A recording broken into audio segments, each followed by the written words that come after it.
बंधु माने आजिर एही कार्यक्रम को आपण मानक स्वागत। आजिर एही कार्यक्रमटी कुंभ राशि व्यक्ति विशेष मानक पई बहुत गुरुत्वपूर्ण अटे, कारण एही रज संक्रांति ठारू कुंभ राशि व्यक्ति विशेष मानकर जीवन संपूर्ण भाबरे बदलिबाको जाउछि। कारण ग्रह नक्षत्र मानकर चलन रे एक बहुत बड़ परिवर्तन हेबाको जाउछि, जहार प्रभाव आपणकर स्वास्थ्य, शिक्षा, प्रेम जीवन, वैवाहिक जीवन, भाग्य, क्यारियर एवं व्यापार वाणिज्यर स्थिति उपरे पड़िबाको जाउछि, जहा फल रे आपणकर ए सब क्षेत्र रे एक बड़ परिवर्तन हेबाको जाउछि। तेबे आपणक जीवन रे केउ परिवर्तन हेबाको जाउछि से विषय रे जानिबा पई आपण माने भिडियोटी को शेष पर्यंत निश्चय देखंतु एवं आपणकर जदि कुंभ राशि होई थाए तेबे भिडियोटी को लाइक करी चैनल टी को सब्सक्राइब करि दियंतु। कमेंट बॉक्स रे भक्ति एवं श्रद्धार सहित जय श्री जगन्नाथ निश्चय लिखंतु। तो बंधु माने आसंतु आरंभ करिबा आजिर एही कार्यक्रम, जहा आपणकर जन्म राशि तथा चंद्र राशि उपरे आधारित अटे। तेबे राशि चक्रर 12 गोटी राशि मध्यरु 11 नंबर राशि हेउची कुंभ राशि एवं कुंभ राशि राष्ट्राधिपति हेउछंती शनि। शनि आपणकर द्वितीय भावरे विराजमान अछंती। आपणक कुंडलीर प्रथम भावरे विराजमान अछंती राहु, तृतीय भावरे विराजमान अछंती शुक्र, आपणकर पंचम भावरे विराजमान अछंती बुध, सूर्य एवं गुरु, सप्तम भावरे विराजमान अछंती मंगल एवं केतु। तो सर्वप्रथम आसंतु जानि नेबा आपणकर स्वास्थ्य किपरि रहिबो एही रज संक्रांति परे। तेबे बंधु माने कुंडलीर प्रथम भावटी होइथाय स्वास्थ्यर भाव, इम्यूनिटी सिस्टम भाव एवं आपणक प्रथम भावर अधिपति हेउछंती शनि। शनि आपणकर द्वितीय भावरे विराजमान अछंती। तो बंधु माने जेहेतु आपणक प्रथम भावरे राहु विराजमान अछंती, तेणु आपणको गोटे जिनिसर विशेष ध्यान रखिबार अछि। प्रथम भावटी होइथाय हमर मुंडर प्रतीक, तेणु आपणकर मुंड बिंधा भली समस्या देखा देबो। विशेष करी जेतेबेले आपण केवडे ट्रैवल ले जाउछंती सेतेबेले आपणकर मुंड बिंधा भली समस्या देखा देई पारे। आपणकर मुंड मध्य शीघ्र गरम होइजिबो। बंधु माने राहु हेउछंती मुंड विहीन ग्रह, छाया ग्रह, भ्रमित ग्रह। तो राहु आपणक मन को भ्रमित कराइबे, आपणक माइंड को डाइवर्ट कराइबे। एबे आसंतु जानिबा आपणकर शिक्षा क्षेत्र किपरि रहिबो एही रज संक्रांति परठारु। तेबे बंधु माने कुंडलीर पंचम भावटी होइथाय आपणक शिक्षार भाव। आपणक पंचम भावर अधिपति हेउछंती बुध एवं बुध आपणकर पंचम भावरे विराजमान अछंती। बुधंक सहित गुरु एवं सूर्य मध्य आपणकर पंचम भावरे विराजमान अछंती। तो आपणकर पाठ पढ़ार स्थिति एही रज संक्रांति परठारु बहुत भल रहिबो। आपण इंटेलिजेंट रहिबे, टैलेंटेड रहिबे, आपणकर माइंड शार्प रहिबो। आपणकर जदि कोनोसी कॉम्पिटिटिव एग्जाम अछि किंबा कोनोसी प्रकारर भी एग्जाम अछि तो निश्चित भाबरे सेथिरे आपण सफल हेबे। केवल आपण आपणक तरफरु चेष्टा करंतु, निश्चित भाबरे आपणकु सफलता मिलिबो। एबे आसंतु जानिबा आपणकर प्रेम जीवन किपरि रहिबो एही रज संक्रांति परे। तेबे बंधु माने कुंडलीर पंचम भावटी आपणकर शिक्षार भाव हेबा सहित पंचम भावटी मध्य होइथाय आपणक प्रेम जीवनर भाव। तो बंधु माने आपणक पंचम भावर अधिपति हेउछंती बुध। बुध आपणकर पंचम भावरे ही विराजमान अछंती। एहा व्यतीत बुध एवं सूर्य मध्य आपणकर पंचम भावरे विराजमान अछंती। बृहस्पति हेउछंती ज्ञानर कारक ग्रह एवं बृहस्पति जेतेबेले आपणकर पंचम भावरे ज्ञान भावरे विराजमान अछंती तो निश्चित भावरे आपणक मध्यरे ज्ञान वृद्धि हेबो। आपणक मध्यरे मैच्योरिटी लेवल अधिक रहिबो। तो आपण आपणक प्रेम जीवन रे निजर जीवन साथी को ज्ञान बांटिबे, प्रत्येक कथारे आपण तांको सजेशन देबे। तेबे बंधु माने एही रज संक्रांति परे आपणकर प्रेम जीवन बहुत भल रहिबो। आपणक मध्यरे अंडरस्टैंडिंग भल रहिबो। आपण परस्पर को भल भाबरे बुझी पारिबे। आपणक मध्यरे कनेक्शन स्ट्रांग हेबो। पूर्वरु जदि आपणक मध्यरे कोनोसी प्रकारर मनांतर मतांतर थिला, कोनोसी प्रकारर भी समस्या चलीथिला, से सब दूर होई जिवो। आपणकर प्रेम जीवन बहुत भल रहिबो। एबे आसंतु जानिबा आपणकर वैवाहिक जीवन किपरि रहिबो एही रज संक्रांति परे। तेबे बंधु माने कुंडलीर सप्तम भावटी होइथाय आपणक वैवाहिक जीवनर भाव, आपणक जीवन साथीर भाव। आपणक सप्तम भावर अधिपति हेउछंती सूर्य। सूर्य आपणकर पंचम भावरे विराजमान अछंती। एवं आपणकर सप्तम भाव विराजमान अछंती केतु। बंधु माने केतु हेउछंती मुंड विहीन ग्रह, छाया ग्रह।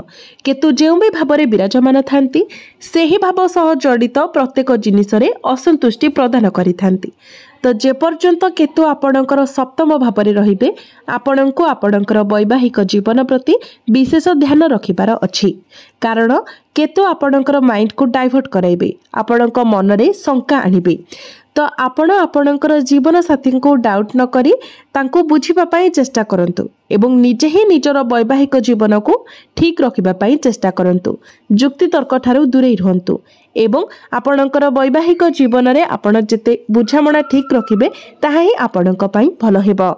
एबे आसंतु जानिबा सबुठारु महत्वपूर्ण विषय वस्तु आपणकर भाग्य, क्यारियर एवं व्यापार वाणिज्यर स्थिति किपरि रहिबो एही रज संक्रांति परे। तेबे बंधु माने कुंडलीर नवम भावटी होइथाय आपणकर भाग्यर भाव। आपणकर नवम भावर अधिपति हेउछंती शुक्र। शुक्र आपणकर तृतीय भावरे विराजमान अछंती। तृतीय भावरे रही शुक्र आपणकर नवम भाव को देखुछंती एवं जून शेष आड़कू शुक्र आपणकर पंचम भाव को चली आसीबे, चतुर्थ भाव को चली आसीबे। बृहस्पतिंकर दृष्टि मध्य आपणकर नवम भाव उपरे रहुछि। तो निश्चित भावरे भाग्य आपणकर बहुत भल रहिबो। 70 ରୁ 80% आपणको आपणक भाग्यर साथ मिलिबो। कारण भाग्यर कारक ग्रह गुरुंकर दृष्टि आपणकर भाग्य भाव उपरे रहुछि। आपणकर भाग्याधिपतिंकर दृष्टि मध्य आपणक भाग्य भाव उपरे रहुछि। तो निश्चित भावरे जदि आपण किछि शुभ मांगलिक कार्य करबा को चाहुचंती, किछि बड़ जिनिस किणाकिणी करबा को चाहुचंती, आपणकर किछि मीटिंग किंबा डील रहिछि, आपण कोनोसी बड़ डिसिजन नेबा पई चाहुचंती, तो निश्चित भावरे आपण से सब करि परिबे। तेबे जेहेतु वर्तमान आपणकर शनि 7.5 चली, तेणु जदि आपणक निजर जन्मकुंडली रे शनिकर स्थिति खराब थाए तेबे आपणको प्रत्येक जिनिस रे भाबी चिंती पाद बढ़ेबा को पड़िबो। कारण जदि शनि आपणक कुंडली रे खराब स्थिति रे थांती तो एही समय मध्यरे आपणकर मानसिक दुश्चिंता बढ़िबो। प्रत्येक क्षेत्र रे आपणक उपरे अधिक चाप रहिबो, आपणकर स्वास्थ्य खराब रहिबो। वैवाहिक जीवन रे, प्रेम जीवन रे, कार्य क्षेत्र रे, प्रत्येक क्षेत्र रे आपणको अशांति मिलिबो। तेणु जदि आपणक कुंडली रे शनि खराब स्थिति रे थांती आपणको ए सब असुविधार सम्मुखीन हेबाको पड़िबो।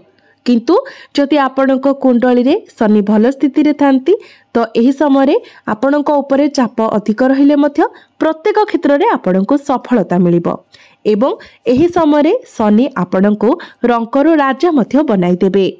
नचेत भाग्य आपणको सपोर्ट करूची। आमे जदि ग्रह मानकर गोचर स्थिति देखिबा तो भाग्य आपणकर सपोर्ट रे रहिबो। आपण जदि किछि ट्रेडिंग रे काम करूछंती, किछि बड़ इन्वेस्टमेंट करबा को चाहुचंती तो से सब मध्य आपण करि परिबे। एबे आसंतु जानिबा आपणकर क्यारियर किपरि रहिबो, आपणकर कार्य क्षेत्र किपरि रहिबो एही रज संक्रांति परे। तेबे बंधु माने कुंडलीर दशम भावटी होइथाय आपणकर क्यारियर भाव। दशम भावटी होइथाय क्यारियर भाव, कार्य क्षेत्रर भाव। आपणक दशम भावर अधिपति हेउछंती मंगल। मंगल आपणकर सप्तम भावरे विराजमान अछंती। आपणकर दशम भावर अधिपति निज ठारू दशम भावरे गोचर करूछंती, अर्थात भवत भवाम सूत्र अनुसार एहाको बहुत भल संजोग बोली माना जायथाय। मंगल आपणकर सप्तम भावरे रही चतुर्थ दृष्टि रे आपणकर दशम भाव को देखिबे। तो बंधु माने जदि पूर्वरु आपणकर कार्य क्षेत्र रे आपणक विरुद्ध रे किछि पॉलिटिक्स चलीथिला किंबा आपणक विरुद्ध रे के किछि षडयंत्र करूथिले तो ए सब आपणकर धीरे धीरे बंद होई जिवो। आपणको ए सबरु रक्षा मिल जिवो। कार्य क्षेत्र रे आपण प्रशंसित हेबे, आपणको मान सम्मान प्राप्ति हेबो, कार्य क्षेत्र रे आपणको सफलता मिलिबो। किंतु मंगलंकर दृष्टि जेहेतु आपणकर प्रथम भाव उपरे रहिबो तेनु आपणक मध्यरे क्रोध मध्य अधिक रहिबो, एग्रेशन रहिबो। तेबे ए सब उपरे आपणको कंट्रोल रखिबार अछि। तरबरिया भावरे जेमिति आपण किछि भी काम न करंती, निजको प्रूफ करिबार आपणकर कोनोसी भी आवश्यकता नाही। आपणको जेउ जगह जेतिकी कहिबार अछि आपण सेठारे सेतिकी ही कहंतु। दरकार ठो अधिक कहिबार कोनोसी आवश्यकता नाही। जदि आपण दरकार ठो अधिक किछि कहंती तो आपण ही समस्या रे पड़िबे। कारण जेबे भी मंगलंकर दृष्टि प्रथम भाव उपरे रही थाए तो व्यक्ति दरकार ठो अधिक कहि देई थाए। तो ए सब उपरे आपणको कंट्रोल करिबार अछि। नचेत क्यारियर आपणकर बहुत भल रहिबो। क्यारियर रे आपण ग्रोथ करिवे, आपणकर क्यारियर स्मूथ होई जिवो। जदि आपणकर क्यारियर रे किछि टार्गेट रहिछि तो टार्गेट मध्य आपणकर कंप्लीट होई जिवो। यह व्यतीत जदि आपण नूतन कार्यर अनुसंधान रे अछंती तो नूतन कार्य मध्य आपणको प्राप्ति हेबो। आपण जदि चाकरी अनुसंधान रे अछंती तो आपणको चाकरी मिलिबार बहुत अधिक संभावना रहुछि। तेणु आपण निज तरफरु चेष्टा जारी रखंतु। एवं बिजनेस जदि कहबा, बिजनेस रो कथा कहबा तो बिजनेस आपणकर रज संक्रांति परे बहुत भल रहिबो। बिजनेस रे आपण ग्रो करिवे, आपणकर डेली इनकम बढ़िबो, आपणकर फाइनेंशियल ग्रोथ हेबो। कारण बुध पंचम भावरे रही आपणकर एकादश भाव अर्थात लाभ स्थान को देखुछंती, जहार अर्थ हेउछि आपणको आपणकर बिजनेस रे लाभ ही लाभ प्राप्ति हेबो। व्यापार वाणिज्य रे आपण उन्नति करिवे। किंतु जेहेतु आपणकर शनि 7.5 चली तेणु आपण कुंडली रे जेमिति शनि भल स्थिति रे थांते ताहा ही सबुठारु गुरुत्वपूर्ण कथा अटे। तेबे बंधु माने शनिकर दुष्प्रभाव को कम करिबा पई एवं शनिकर आशीर्वाद प्राप्ति करिबा पई आपण प्रत्येक दिन शनिकर बीज मंत्र 108 थर जप करंतु एवं प्रत्येक दिन आपण हनुमान चालीसा मध्य पाठ करंतु। प्रत्येक दिन संध्या समय आपण चंद्रमाकर बीज मंत्र मध्य 108 थर जप करंतु एवं प्रत्येक दिन आपण उदित सूर्य को तंबा पात्र रे जलार्घ्य अर्पण करंतु। निश्चित भाव में आपण को अधिक मात्रा रे शुभ फल प्राप्ति हेबो। तो बंधु माने आपणकर जीवन मंगलमय हो, यह ही ईश्वरंक निकटरे मोर प्रार्थना। धन्यवाद।